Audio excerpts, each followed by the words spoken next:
तो वो एक तरफ बोल रहे थे कि फलाने कलाकार ने 20 लाख 30 लाख दान दिया और पवन सिंह जी ने क्या किया।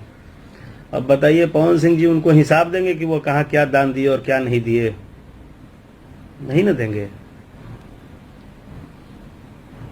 कलाकार का सबसे बड़ा समस्या यही है कि अब कलाकार घर घर हिसाब नहीं ना देगा।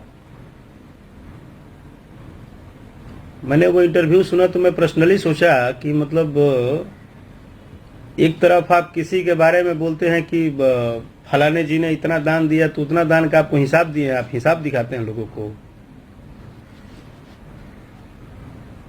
और आपको पवन जी का हिसाब किताब नहीं दिखता है। मतलब पवन जी आपको हिसाब देंगे? वो तो वैसे हैं कलाकार की, ठीक है चुप रहते हैं, जिसको जहाँ जो बोलना है बोले। ऐसा नहीं ना होता है।